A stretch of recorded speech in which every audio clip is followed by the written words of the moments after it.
Good evening, I'm Katerina Georgieva. Here's what's making news right now.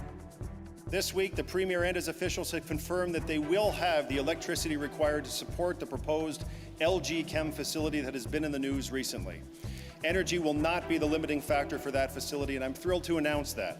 We're playing Russian roulette, where we don't know when the next major critical event is going to happen to our community. That first time experience is a lifetime memory that will stay with them because it's totally different from different countries that they come from. Thanks for joining us. We begin tonight with an update on a $2.5 billion plant that could still potentially come to Windsor. Earlier in the week, we reported that Windsor was no longer in the running for a plant from LG Chem due to a lack of energy. But while campaigning in Windsor today, Progressive Conservative leader Doug Ford said that won't be an issue. CBC's Jennifer LaGrassa was covering Ford's appearance and joins us now live in studio. Jen, what assurances did Ford give about this? Ford was reassuring potential investors that the region does have enough electricity to support companies wanting to set up shop here. Now, that's coming after days of reports that Windsor wouldn't have the energy to support a new multi-billion-dollar plant from LG Chem, one that was expected to generate more than 1,000 jobs. Before Ford spoke, Windsor Mayor Drew Dilkens introduced him. In addition to throwing his support behind Ford, he thanked him for taking care of the problem, which then prompted questions from reporters about how days ago this was an issue, and then today it no longer is. Here was Ford's response to that. We sat down with our team and got creative, and we always believe in surrounding ourselves with some of the brightest people, no matter if it's the auto sector, the energy sector, and we came up with a solution. And the solution is real, it's going to happen. Because we're seeing endless companies come to Ontario. I guess there was some rumor mill that they didn't have electricity. We ended up getting the electricity that we needed, so we're going to move forward on it. You can see Ford is very much in campaign mode in his response. He also re-announced 5 new transmission lines that are coming to the area. The government already spoke about these lines in April, dedicating $1 billion to them. 3 of these, Ford says, are being prioritized. The timeline for these projects is 2030, though some will be ready sooner. Jen, there's been a lot of confusion, clearly, about this plant. So does this clear anything up about what exactly happens next? There's still some confusion about how exactly we went from being told there wasn't enough energy to support that plant to the region now having capacity for it, and if Windsor's in fact back on LG Chem's list of possible locations. LG Chem has not responded to a request for comment. Invest Windsor Essex, who previously told CBC News that Windsor was out of the running for the plant, said it would not comment today. I did get some clarity from the mayor's office after the news conference in an emailed statement. Dilkens said, "I'm pleased to report that due to the efforts of Premier Doug Ford and Energy Minister Todd Smith, we are now assured that the electricity supply required for LG Chem will be here if and when we need it. We know that the opportunity to secure this investment in our region is a competitive one, and I look forward to making our case to LG Chem in the near future." The mayor's office didn't offer any firm dates on if and when a meeting with LG Chem would take place. Thanks for this, Jen. CBC's Jennifer LaGrassa live in studio for us tonight. It is an expectation. Call for an ambulance and one will arrive quickly. But on 2 back-to-back evenings this week, paramedics in Windsor, Essex experienced code blacks. That's when no ambulances are free to respond. Ash Tashetty has more now on the holdup and what's causing it.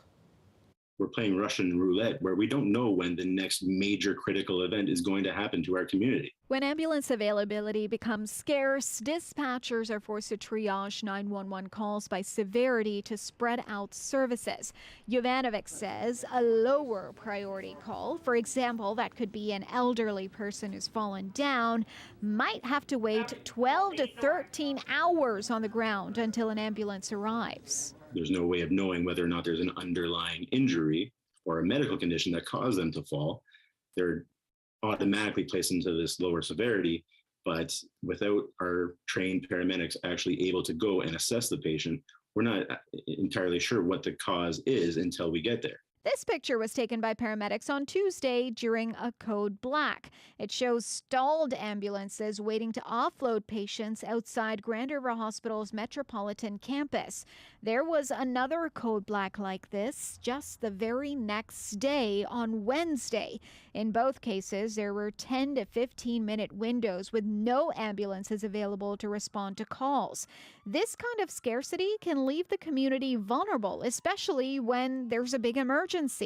For instance, the explosion in Wheatley, where at least we had enough advanced warning where we were able to get trucks available and get them prepared around the perimeter of that area.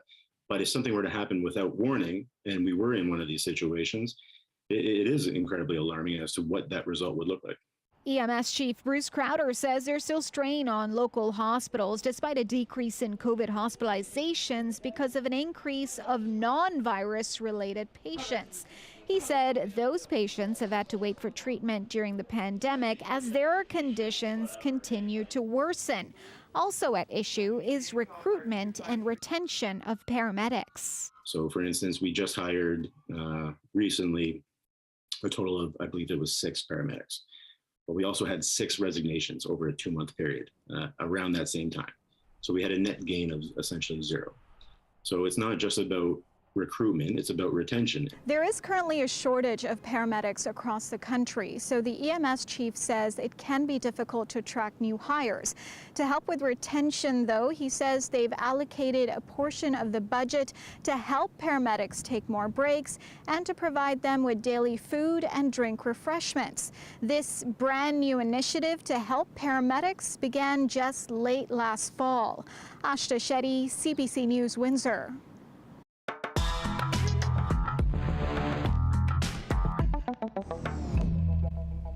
As we mentioned earlier, Doug Ford is campaigning today right here in Windsor, Essex. It's a location where he's made some big announcements lately. It's also been an NDP stronghold for a decade. But that's something the PCs think they can change. Lisa Shing has more.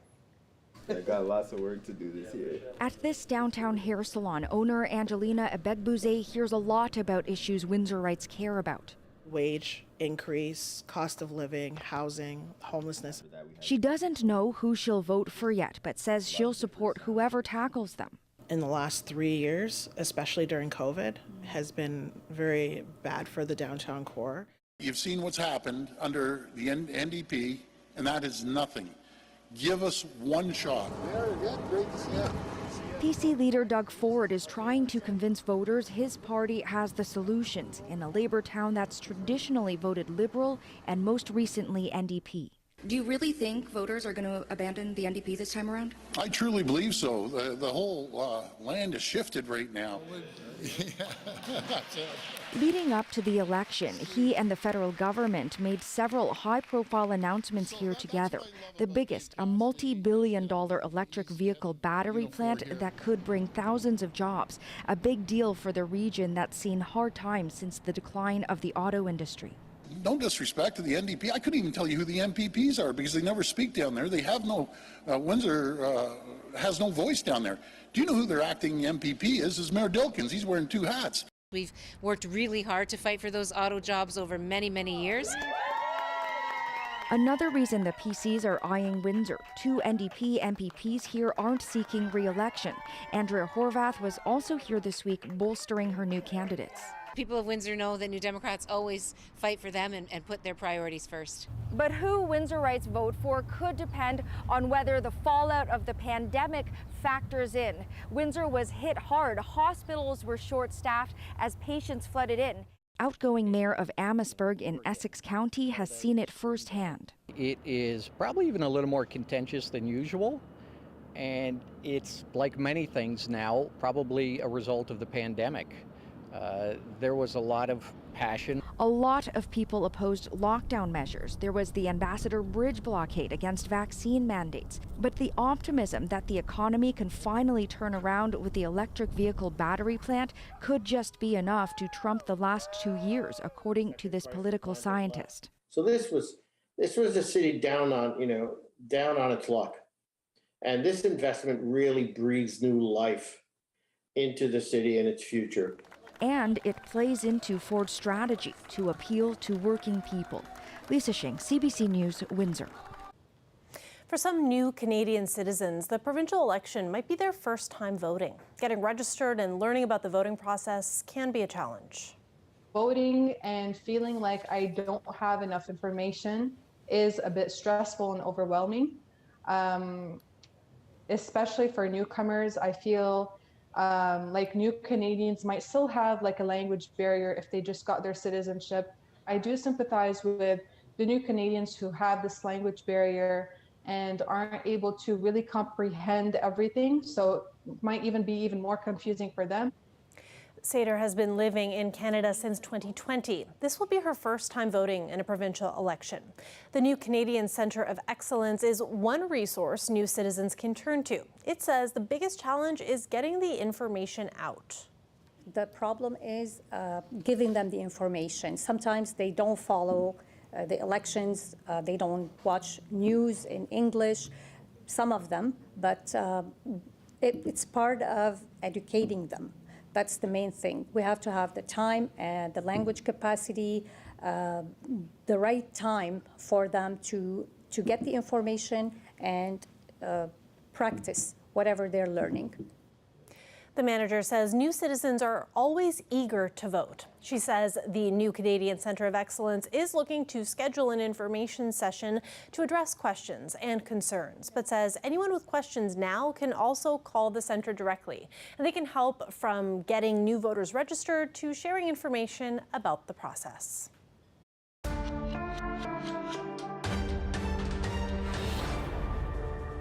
Ukrainian forces say they've been steadily forcing enemy soldiers to retreat from parts of the Kharkiv region. But that hasn't stopped Russia from targeting the area. Briar Stewart reports from near a building that had served as a humanitarian center before it was destroyed in an overnight strike.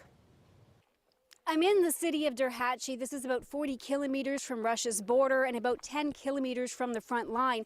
And right behind me, this was a cultural center that was hit by a missile and a rocket twice in the last 24 hours. And during the war, it had been used as a place to store humanitarian aid. So after this happened, first thing this morning, not only did you have the fire department show up, but you had volunteers that were picking through the rubble, trying to salvage things like diapers and formula.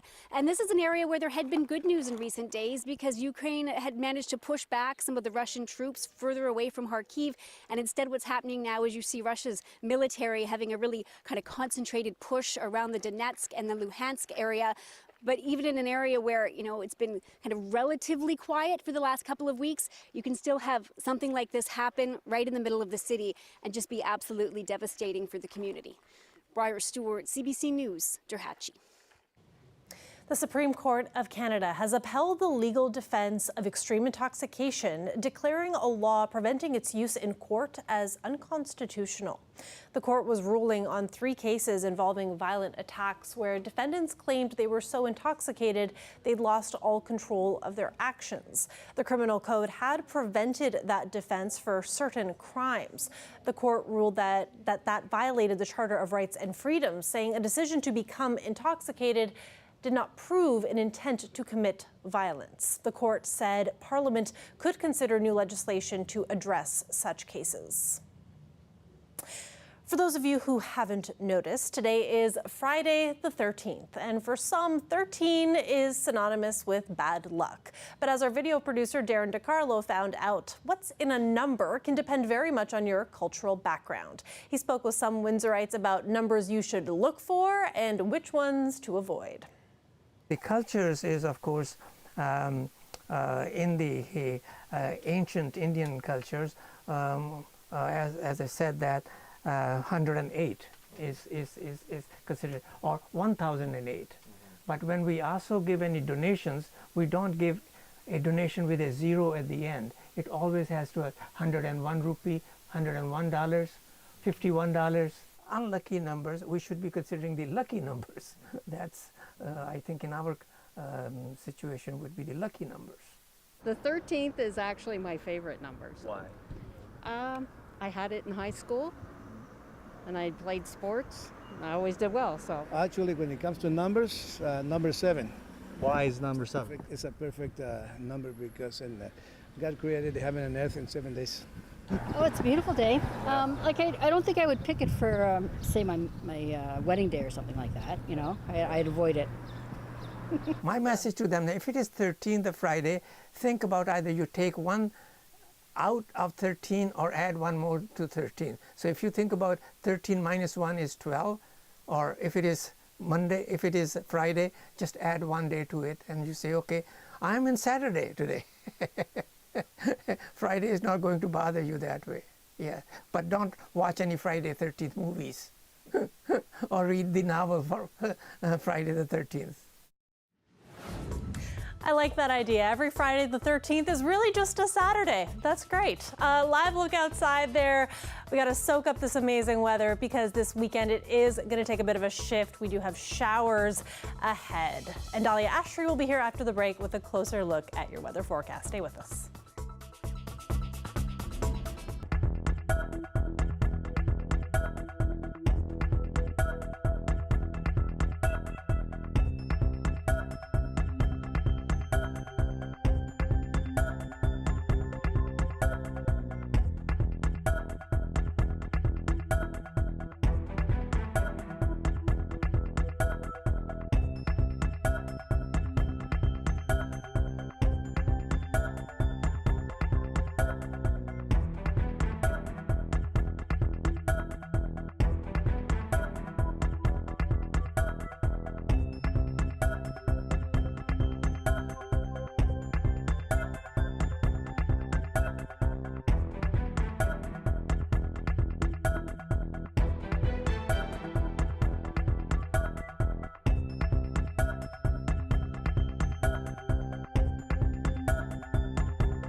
Dahlia Ashtree is here now for a look at our weather forecast. And Dahlia, if folks want to go outside and enjoy this gorgeous weather, I think the time is like maybe literally right now, because it's about to change, isn't it? That is absolutely correct, Katerina. I mean, right now it's patio weather, but tomorrow, not so much. So let's start off with today's temperatures, with the good news. So right now, it's 28 degrees in Windsor and Sarnia, 28 degrees.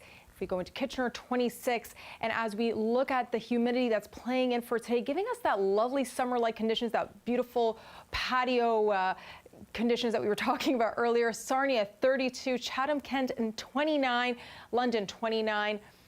And as you can see, it's clear skies, so that's why we're getting that lovely sunshine today. Even in Michigan, still clear skies. Now, as we head into the weekend, Saturday, we do see those clouds peeking through and that precipitation going through as well until Sunday. So not so much that patio weather that we were talking about earlier. And as we talk about the 5-day forecast, tomorrow feels like 33, even though it's 28 degrees. Again, it's that humidity that we were talking about. Sunday and Monday, we have that rainfall, 29 and 24. Tuesday and Wednesday, we get some clouds, but still that sunshine. It starts to cool off a little bit with the 21 and 19 degrees. Katerina? So definitely making those patio plans as we speak. Absolutely. Thanks for that, Dahlia. Thanks. When we come back, a dramatic plane landing in Florida. Stay with us.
home.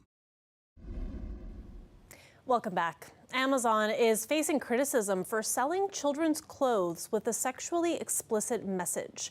The items from third-party sellers should have been banned under the company's offensive products policies, but they were only removed after a CBC News investigation. Sophia Harris reports.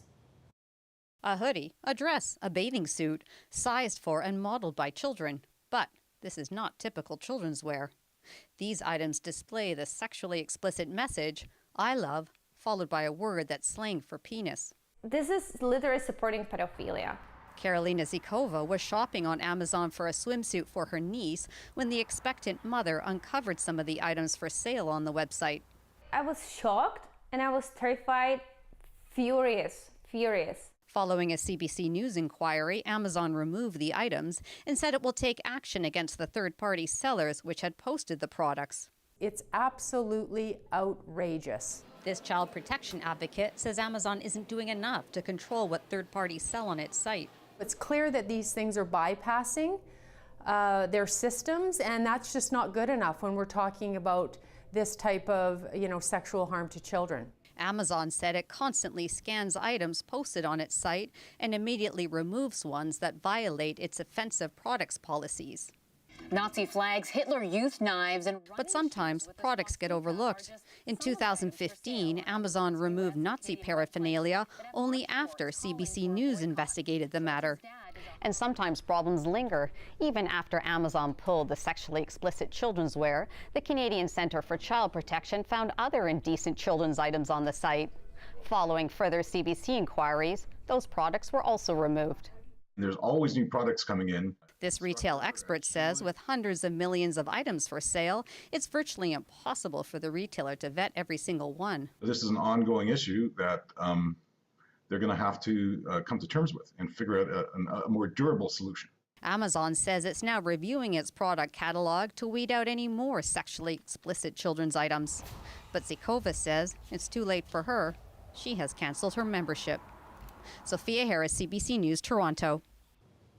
Ever dream of not needing to remember computer passwords? Well, you're going to have to keep dreaming. Research into other security methods is advancing rapidly. But as the CBC's Thomas Dagler reports, the day when you're rid of passwords for good is a lot of logins away. It's a routine even more frequent than morning coffee. Typing a password to log in. And all too often using the same one for several sites. I always forget my password. I get overwhelmed by the amount of passwords I need to generate. There's a million apps, so, it would be an impossible struggle to actually, lock down a password change for everything. But how long until passwords are passé? Over the coming year, Apple, Google, and Microsoft all say they'll accelerate the availability of passwordless sign-ins. We'd like to get to the point where authentication is completely seamless, where you don't need to have a password or even think about what you're doing to be logged in.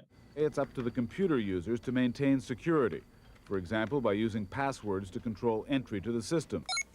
Sure, taking basic steps to keep out hackers may have seemed novel at first. Computer, request security procedure. But even Hollywood has long predicted passwords wouldn't be the way of the future. Security scan approved. And Captain Kirk wasn't far off. The digital standard known as FIDO will be used more and more to allow people to log into websites on their computer with their smartphone. So you can type in your PIN on your device or just use facial recognition to unlock it. FIDO then transmits to the website a secret passkey that looks something like this, and you're in, making it harder for criminals to use phishing links to steal credentials. A key is unique per origin, meaning that the keys never get reused. The reality is many people don't have a smart device, and the technology will still take years to catch on. This is about less passwords. It's not about a password-less future. For now, passwords will remain inescapable. To log in, there's no way out of it. Thomas Dagg, CBC News, Toronto. There were some moments of high drama in the skies over Florida earlier this week. A passenger on board a single-engine plane made a frightening call for emergency help when the pilot became incapacitated. I've got a serious situation here. My pilot has gone incoherent. That unnamed passenger, the man on the right in this photo, was one of 2 people on the plane. He has no flying experience, but he was able to take the controls and, with the help of an air traffic controller, bring the plane in for a safe landing. The air traffic controller also happens to be a flying instructor with more than 1,200 hours experience. The condition of the incapacitated pilot isn't known, and the Federal Aviation Administration is investigating the incident. Outdoors in nature sounds like a nice way to spend the day, but you'll want to pack away any fears of heights for this adventure. This here is the world's longest suspension footbridge. It is 721 meters long, which is a little less than half a mile, and it's 95 meters above the ground at its highest point in this Czech mountain valley. Plenty of folks were on hand for the official opening. Officials are hoping the bridge will boost tourism by offering a different perspective of the landscape. 6 main ropes and 60 wind ropes are supporting the Sky Bridge. That is it for CBC Windsor News. For news anytime, go to our website, cbc.ca/Windsor. All of our election coverage is there, of course. And you can find us on Facebook, Instagram, and Twitter. Thanks for watching, and have a great night and a great weekend.